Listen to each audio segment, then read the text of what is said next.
Title: The Weaver's Thread.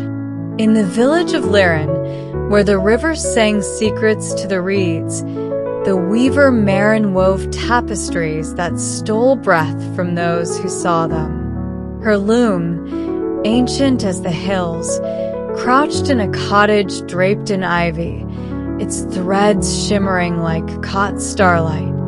Each tapestry told a story, not of kings or wars, but of quiet things: a child's laugh, a widow's sigh, the frost's kiss on a leaf. Villagers whispered that Marin's hands held magic, that her threads bound time itself.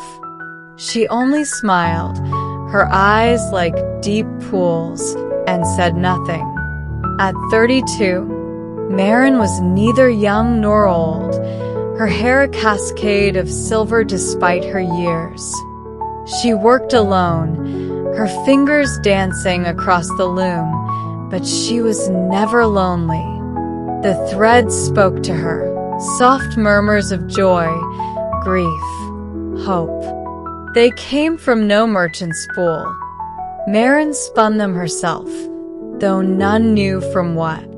Her only companion was a black cat, Sable, whose eyes glowed like embers in the hearth's light. One autumn dusk, when the sky burned amber and the air smelled of apples, a stranger came to Liren. He was tall, cloaked in shadow, his face half hidden by a hood. He carried no pack, only a silver ring on his left hand that caught the fading light.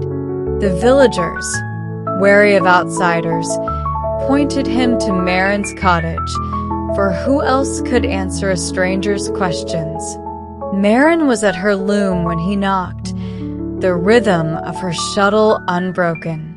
Sable hissed, tail flicking, but Marin's voice was steady. "Enter," she called, and the door creaked open.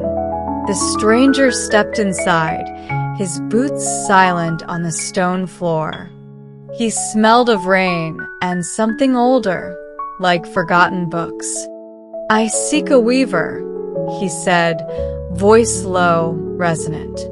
"One who threads truths." Marin's hands paused, just for a heartbeat. She met his gaze. His eyes were gray, stormlit, searching. "Truths are heavy," she replied. "What do you offer for them?" He held out the ring. It was no simple band. Its surface swirled with patterns, like ripples frozen in time. "This," he said, "it's all I have left." Marin rose, Sable circling her ankles. She took the ring, her fingers brushing his cold as winter stone. The threads on her loom hummed, a sound only she could hear, sharp with warning.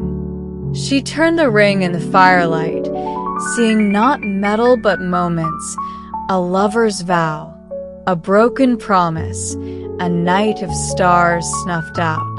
The stranger watched, unblinking, as if he knew what she saw. "This is no payment," Marin said softly. "It's a burden." "Then weave it away," he pleaded, voice cracking. "Make it gone." Marin's heart stirred, but her hands were steady. She returned the ring. "I weave what is, not what you wish to forget. Take it and go." The stranger's shoulders sagged, the storm in his eyes dimming. He slipped the ring back on, and for a moment, Marin glimpsed a shadow behind him, not cast by firelight, but something deeper, tethered to his soul. He turned without a word, vanishing into the dusk. Marin sat at her loom again, Sable curling at her feet. The threads whispered, softer now, of choices made and unmade. She wove through the night, her tapestry growing, a river under starlight, a cloaked figure fading into mist, a ring glinting with unspoken grief. By dawn, it was done, and Liren's villagers would marvel at it, never knowing its truth. Maren stroked Sable's fur, her silver hair catching the sunrise.